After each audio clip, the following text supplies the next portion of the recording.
Buenos días compañeros y profesora, el día de hoy vamos a hablar sobre el caso número 4.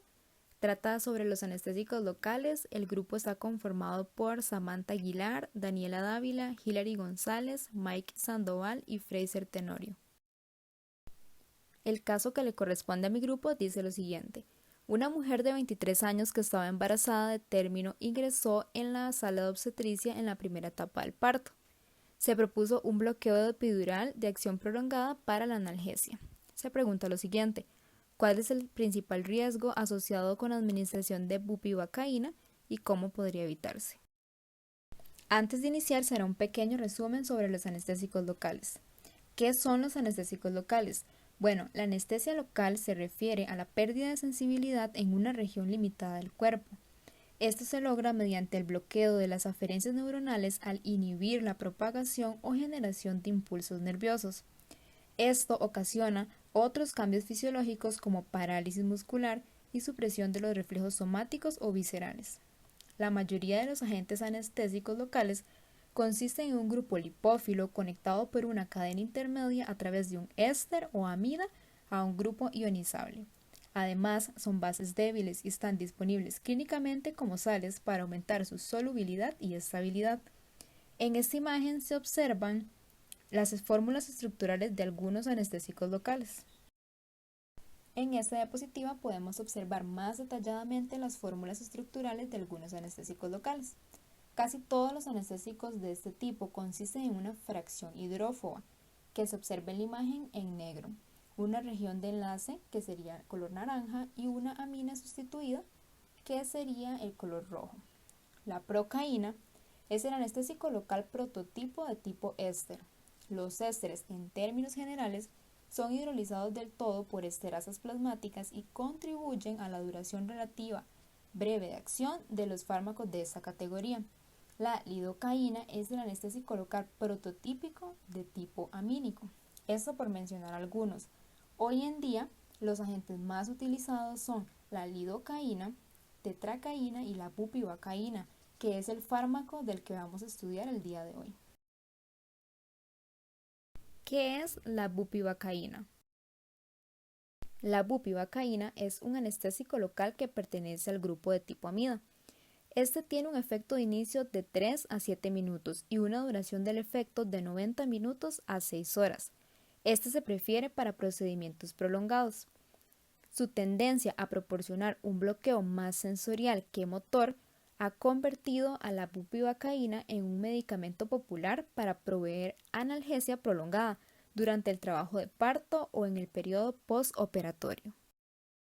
En cuanto al mecanismo de acción, los anestésicos locales actúan a nivel de la membrana celular para evitar la generación y la conducción de impulsos nerviosos.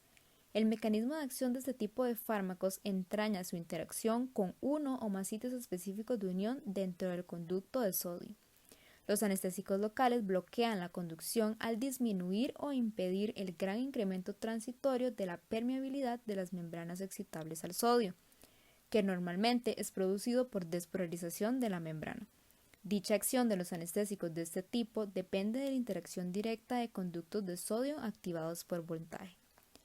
Conforme aparece y se desarrolla la acción anestésica en un nervio, disminuye poco a poco el umbral de excitabilidad eléctrica, disminuye la rapidez de incremento del potencial de acción, se lentifica la conducción de impulsos y queda anulada la conducción nerviosa. En cuanto a las dosis utilizadas para este fármaco, existen preparados al 0.25% y 0.5%. Las vías de administración son subcutánea, intradérmica, intramuscular, periarticular, intraarticular, epidural, perineural y periosteal. Se debe utilizar siempre las dosis más pequeñas requeridas para producir la anestesia deseada.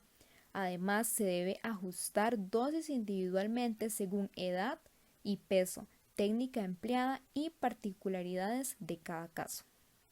La dosis máxima para administración única, en este caso, sería 2,5 a 5 miligramos entre mililitros o hasta 2 miligramos entre kilogramos, correspondientes a una dosis máxima de 150 miligramos. En obstetricia se debe reducir la dosis en un 30% para tener en cuenta las características anatómicas alteradas del espacio epidural y la mayor sensibilidad a los anestésicos locales durante el embarazo. También existen preparados al 0,75%. Las vías de administración sería epidural o bloqueo retrovulvar. De igual manera, se debe utilizar siempre la dosis más pequeña requerida para producir la anestesia deseada.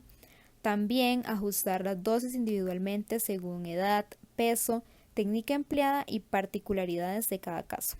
En cuanto a la anestesia epidural, su dosis máxima para administración única es de 7,5 miligramos entre mililitros o hasta 2 miligramos entre kilogramos, correspondiente a una dosis máxima de 150 miligramos.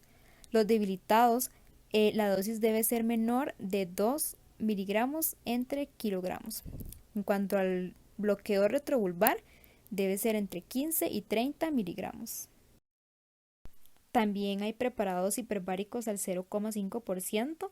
Estos se utilizan para cirugía abdominal inferior, ginecológica, que incluye la cesárea y el parto vaginal normal. Y además limbo inferior, que incluye la cirugía de cadera con una duración de 1,5 a 3 horas. Se utiliza de 10 a 20 miligramos en adultos. En urología utilizan 7,5 a 15 miligramos en adultos con una duración de 2 a 3 horas. El lugar de la inyección aconsejado es debajo de L3.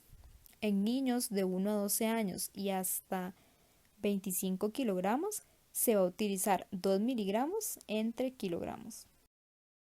Retomando el caso, vamos a contestar las siguientes preguntas.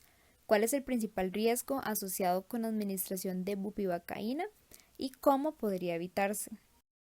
Antes de responder las preguntas, es muy importante saber cómo funciona la anestesia epidural. La anestesia epidural se administra inyectando anestésicos locales en el espacio epidural. Este es el espacio que está delimitado por el ligamento amarillo en la parte posterior, el perocio dorsal lateral y la dura madre anterior. El sitio primario de acción de estos anestésicos locales administrados por vía epidural se encuentra en las raíces nerviosas dorsales.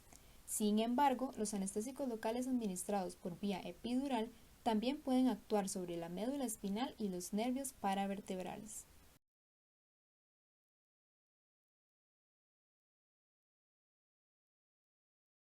¿Cuál es el principal riesgo asociado con la administración de bupivacaína? El principal riesgo es la cardiotoxicidad. Esto clínicamente puede producir complicaciones muy graves, produciendo arritmias, un colapso cardiovascular o incluso la muerte. También puede generar toxicidad en el sistema nervioso central e incluye síntomas y signos como sedación, mareo, alteraciones visuales y auditivas e inquietud. Además, el síntoma inicial de toxicidad es el entumecimiento peribucal y de la lengua, junto a un sabor metálico. Luego se encuentra el nistagmo, espasmos musculares, convulsiones tónico-clónicas y por último depresión total del sistema nervioso central. Es muy importante mencionar que la toxicidad cardíaca puede ser difícil de tratar y su gravedad se ve reforzada por la coexistencia de acidosis, hipercapnia e hipoxemia. Esto nos lleva a enfatizar la importancia del control rápido de la vía aérea en la reanimación de una sobredosis de bupivacaína.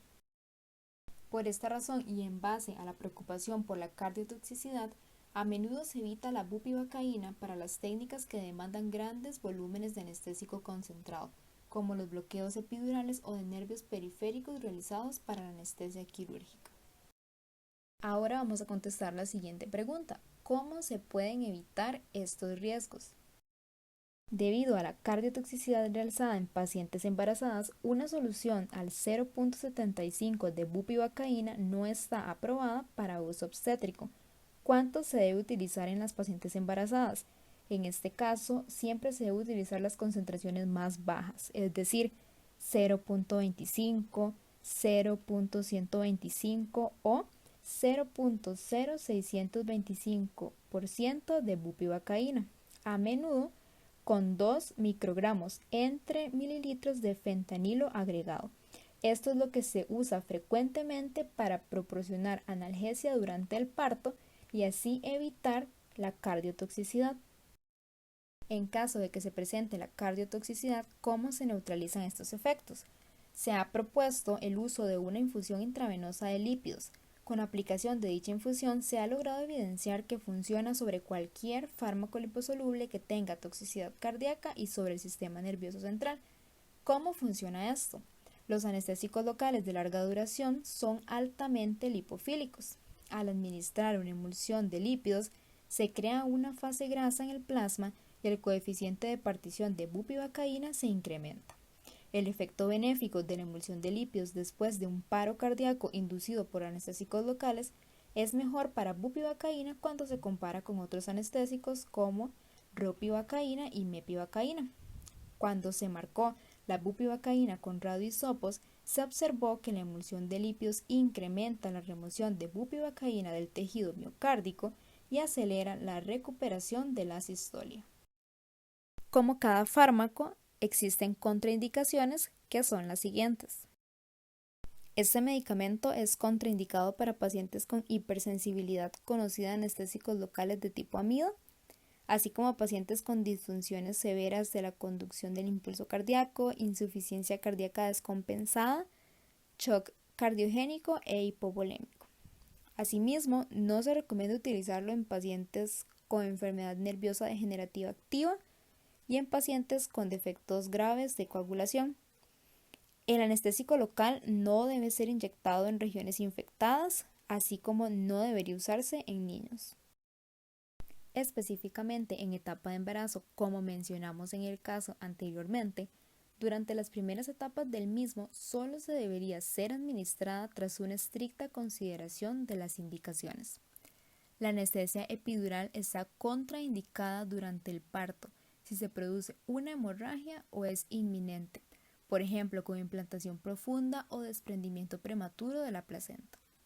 Todas estas contraindicaciones generales y específicas deben ser tomadas siempre para los distintos métodos de anestesia local y regional. Además, como se mencionó anteriormente, es muy importante tomar en cuenta que en el momento de llevar a cabo la anestesia epidural durante las últimas semanas del embarazo, la dosis debe reducirse a aproximadamente 1/3. Esto considerando las características anatómicas alteradas del espacio epidural y la mayor sensibilidad a efectos terapéuticos y tóxicos de los anestésicos locales durante el embarazo. A pesar de la exposición fetal a la bupivacaína, tomando en cuenta sus concentraciones plasmáticas, es menor que para otros analgésicos locales y en comparación a la exposición de la madre, siempre se recomienda una estrecha vigilancia del recién nacido ante posibles efectos del analgésico luego de su exposición. Esta sería la bibliografía y así finalizamos la discusión de nuestro caso. Muchas gracias.